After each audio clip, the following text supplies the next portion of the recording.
Welcome back to the Panic Room, everyone, and to another book review. Now, I have to start this video by apologizing for my voice.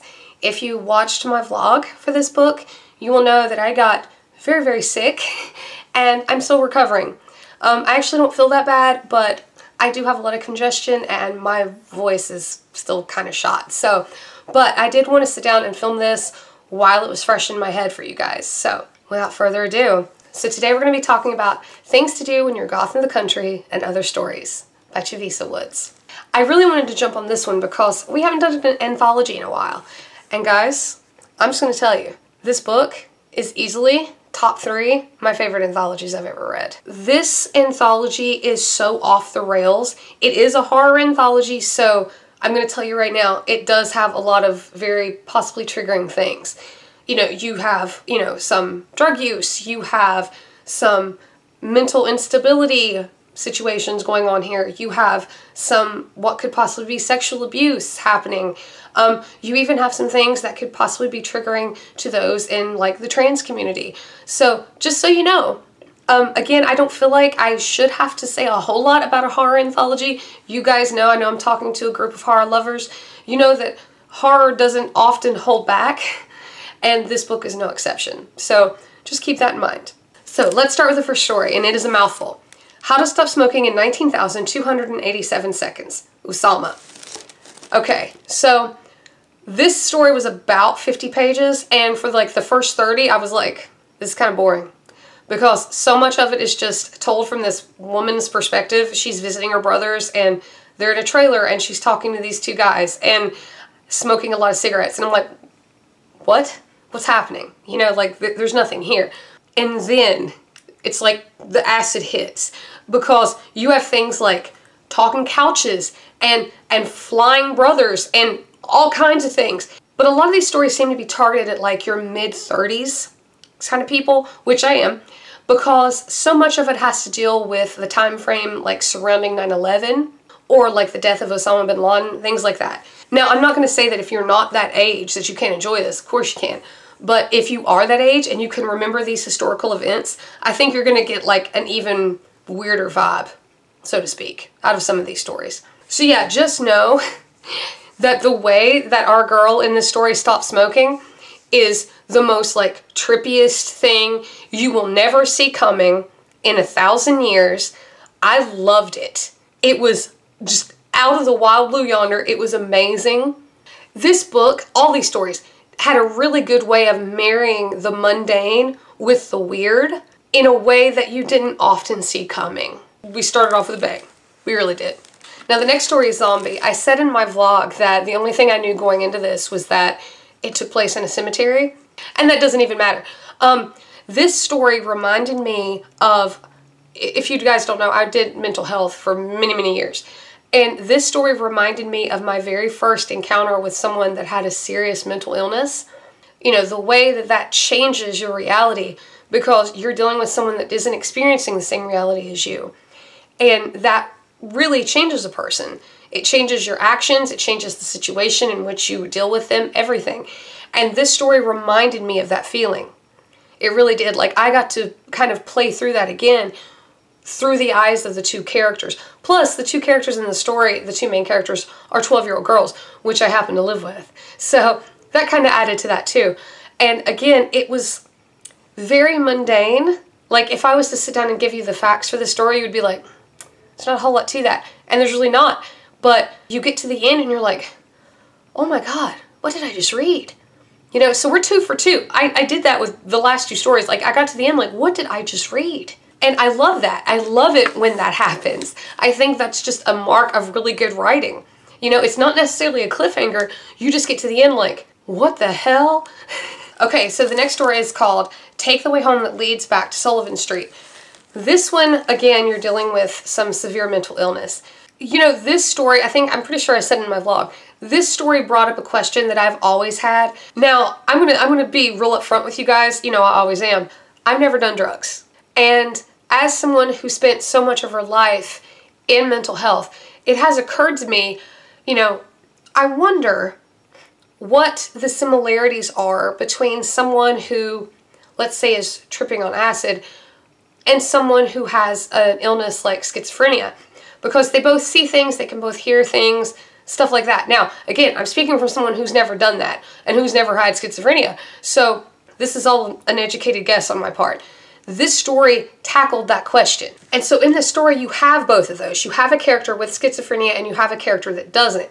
And the antics that ensue kind of go down that line of how close are these two things? You know, the doing of a particular substance versus having an illness like schizophrenia. And the results are just out there crazy and pretty awesome. There's a scene in the kitchen that is amazing to me, you know? And if you like things like diving into mental illnesses in your horror, if you like ghosts even, that's kind of sort of in here a little bit. Oh, it was so good. It was so good, especially if you like mental stuff. You're gonna love that story. Okay guys, so the next story is called What's Happening in the News. And this one is probably the most bleak out of all of them. You are essentially talking to this girl who is recounting her school life to you over the course and leading up to the events of 9/11. And she kind of goes through each, or a lot of, the pupils in her class and tells you what happened to them in the future.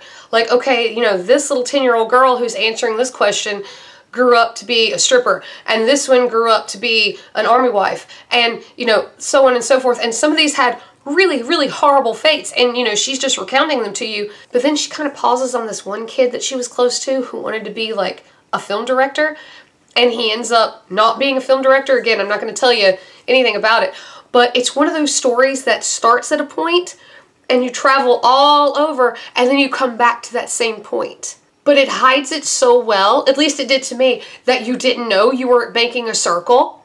You know, I think you know what I'm talking about. It was just like, again, you get to the end and you're like, what the hell did I just do? Nothing really happened in the story. You were just getting told about all these kids' lives, but you get to the end and you just get this feeling of like nothing.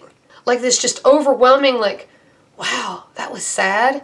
Again, beautifully done, especially if you lived through those events and you had friends that were affected by 9/11. You know, things like maybe they decided to go to the military, stuff like that. It's really going to resonate with you, this story. Okay, guys, so the next story is called A Little Aside, and it's only like 2 pages long, but it's very stream of consciousness. There's a lot in there about, you know, things like what makes a free country, things like that, but the person who is speaking to me is very obviously doesn't entirely have 2 feet in the real world. Let's put it that way. And again, being stream of consciousness, it makes it hard to tell you what it's about. I will tell you that its situation in this anthology was very jarring to me because I read it like, what the hell? It's very different than any of the other stories, and it's very short. So if it's not your cup of tea, that's okay, because it's very small, it's in the middle of the book, and it's easily skipped over if you don't like it. I appreciate it for what it is. It was jarring, and I think that in horror, like with anthologies, that is something that a lot of times the author goes for, and it accomplished that. Okay, so the next one. It's called A New Mohawk, and never has a title just told you zip about what was in the story than that. I'm going to preface this by saying that part of me did not care a lot for this story simply because it was very heavy on the politics. And I'm pretty sure I've mentioned it in past videos. I don't do politics. I find it very divisive, and that is not something that I strive for in my life. I like to be inclusive, and to me, politics of any sort is incredibly divisive among people, so I do tend to stay away from it. I shy away from it like garlic to a vampire, honestly. So, but I continued through this story, and mostly because it is just so damn weird. I'm gonna give you a chance to click off if you don't want a spoiler, okay? Come back in like 2 minutes. The character in our story, he gets a mohawk, but it's a live action like diorama of the Gaza Strip. I'm not joking. Like the whole Israeli-Palestinian conflict. Yeah, he has it on his head, playing out. Like little tiny bombs and like dead people falling off his head. I'm not joking. You see why I had to keep reading. How could you not read it when that was your premise, right? Now, again, there was a lot of like heavy political talk in this, at least to me, which I didn't care for, but holy mother of God, that weird ass premise, I don't see how anybody could not read that. So, I mean, that's all I'm going to tell you about that one. Yeah, on his head. For those of you who didn't stick around for the spoiler, that should be enticement enough. Something happened on his head. Okay guys, so the next to last story was Revelation, and I have to say it was probably one of my favorites. It takes place in a Southern Baptist church, and these crazy antics ensue. But what I liked about it was that the character that you're following, this woman, she has legit concerns, like what you would think a Southern church lady would have. You know, she has lost her husband and all this, but then she gets called to this like little like lunch thing with her fellow church-going people, and this crazy shit happens, and it makes her forget all of the sins that she was thinking she was committing. And it's just, for those of you who ever have been in like a Southern Baptist church or anything of the sort really, I feel like you're gonna see this, like you're gonna see these characters, you know? Part of me was thinking of that one lady from Edward Scissorhands, the real religious one. Yeah, that's who I was thinking of in this, but in that same like weird, strange Edward Scissorhands-y kind of world.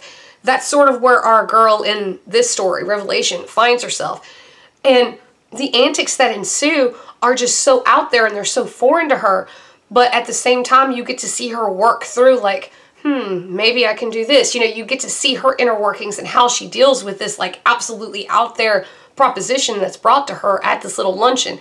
And again, it's just such a beautiful marrying of the normal with the weird.